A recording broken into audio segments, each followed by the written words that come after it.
ura saba kangbu no ura bo yang sa gib de gi singda dam kangne bo ji aduna ne ura saba singi marakta choba waram satharis u mara bok saba kangbu jin sa saba se koi sum ya le hujik January ni koi am kana jacket kal litna ma sidai da tawguda bu hujik sare ne January si da koi se sare ba kalin ga sa manare ba ngasi 2023 da January thada December thada sumai saradi ngasi dagi sumsi phibam ji satna ura saba mayam kangbu ma leiriba u mara bok saba kangbu jin sa saba se koi sum ya leiragadi ngasi dagi chahi tarai matung da dekhoi winter leiraro ising leiraro aduna ne ura saba singi marakta choba waram satharais environment ki team ngasi leiriba si hoi amani retire tongno ki yaure na han re mele karakpa even kadin negi aina journalist ain cover tawringai matam dagi bawloina rakpa yaure bazar manung da uwa thaba road media da hogiba khotkiba matam dugi sarkar gi matam da adamai tro ga lakpani hujik si kya phajare manipur si potential si aduki matik laibane ekoi mi sina kitang pharaba kitang coordinate tonaraba cooperation pinaraba kitang sacrifice tonaraba ado ergde ekoi je heaven ne pura lairai pa kamana bani gumba dam gi type si tourism su yaba ising thangna bai su yaba mai gi su yaba low da su ising pi yaba sugum ba si sawa yaba potential area ja koi da kam lei ge ngo ura sawa kangbu no ura bo gang sa gi de gi singda dam kang ne bo ji singda dam ising thangna bu lai thadi karai de no koi na hingdoi si bo aina nganga iba senare be language tamal lakta den senara bane senare फने आमने खुद लोल का हरे जिम्मा मांगी hack सरकार लाख पता कि खुद लोल नरगा हर पने वो अदु की ममांग सरकार पाई देंगे ममांग एक कोई आई ने सीएम हो जाते हैं ममांग तो सोई कनोगी पोल्यूशन कंट्रोल बोर्ड की पाई देंगे देखी ग्रीन मणिपुर पतम दुगी लीडर दुगी मखा दे आउ कनो होने रगा लाखी बने वो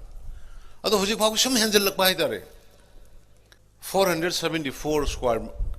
किलोमीटर्स की फॉरेस्ट मंगसल है करीगनो सेमना भाप तादे से मरम खंग करीगनो भाप तादे उ सि मरावो फुओ साए बमोय पुंग कोक कोक पने कबनिंग मनी हो जी अइंगोंदा photo यावरी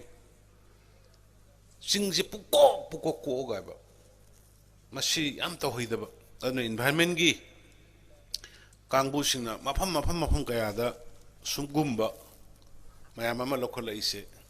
I am appreciate the honourable prime minister Narendra Modi ji की मखादा लाइजरी भारतीय जनता पार्टी की अखोई गवर्नमेंट से अखोई थबंग न उल्ले अखोई न हाई की पोटो अखोई डिलीवर तोवे अखोई न प्रॉमिस तौरंबा अखोई न प्रजा दा कनोम तौनी हायरगदि मदो अखोई थबक ओइना पीदरदि अखोई मथंग भोट को बल चंगते अखोई अदुना साम कुमार होय हंदक मयाम न मंत्री पीपीडी हाइना तौरंगनी मयाम अमा लेमिनबनि नै अखोई एमएलए हुमफुनी अखोई लेरिसे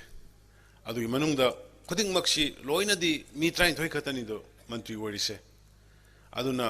हाना ओइगिबा अमुक ओइबा मथंग ओइबा इन तौरकांदा तौबुनी अदुगा श्याम कुमार की लमंदी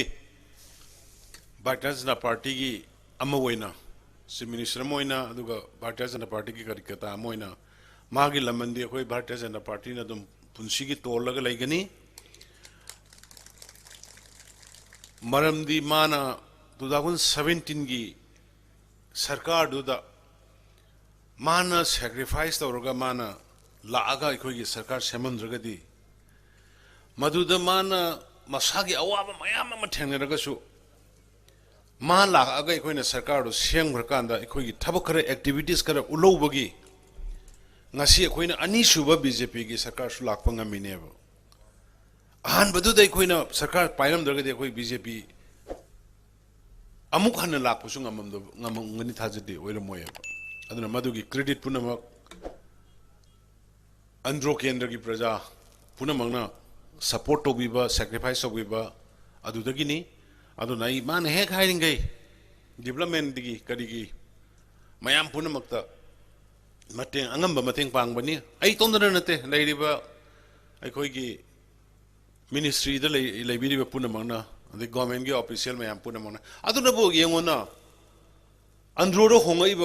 खोंग जी खनबीरो ने 2017 दगी नंगा थी भी हो में 2017 ꯑꯩꯈꯣꯏꯒꯤ ꯁꯔꯀꯥꯔꯁꯤ ꯂꯥꯛꯑ ꯃꯇꯨꯡꯗ ꯑꯟꯗ꯭ꯔꯣꯗ ꯅꯧꯅ ꯁꯪꯒꯥ ꯁꯥꯔꯒ ꯁꯪꯒꯥꯈꯤꯕ ꯁꯦꯡꯈꯤꯕ ꯄꯣꯠ ꯃꯌꯥꯝꯗ ꯂꯤꯁ ꯑꯃꯗ ꯁꯪꯒꯨꯃꯥꯟ ꯑꯃꯗ ꯐꯣꯡꯕꯅꯤ ꯇꯣꯉꯥꯟꯅ ꯐꯣꯡꯉꯣꯕ ꯃꯃꯥꯡꯒꯤ ꯅꯠꯇꯕ 17ꯗꯒꯤꯅ ꯃꯇꯨꯡꯗ ꯑꯗꯨꯒ प्रजासिंग हेन लोइन खंगबिरमगनी अंद्रोगी कैथेनसिदी इमासिंगसिदी कमाय तौनी सा अर्थक्वेक कलादि सोनी अमता सिबु उपाय लेगद्रायो अमतदी येंगसिनेना करोड़ अहम मरी संग मयाम अथुबद सानबाय तौरगे हाइदना बा अदुमा थमजरमगे अतैदी यारमानेदा ओ शेड्यूल कास्ट की कोई सागई खरा हुंतुई हुदोक्तेन तौबदो मा अदुम तागलेबने अदुबो मसि खितंग लुबा मसी कितंग लुबाई से सुप्रीम कोर्ट की करी की अदुगी अदागी मैनिपुलेशन मयाम मा आयोंगनरुरमेना हुजिक्सी तौरिंगैदा नियम चुमना तहौरगेना कोई कमिटी अमा सेमे शांति बलाना रिटायर डिस्ट्रिक्ट सेशन जज अमना मा चेयरपर्सन ओइरे ममांगी कैबिनेट तौग्रबनी हाइफेतंग नैनरगा रिपोर्ट अम खक्तंग यूनियन मिनिस्टर थाबा संगबा अदु खतंग निंगाइबा अदुना कमिटी सेम्बल ओइरे अथुबा मतमदा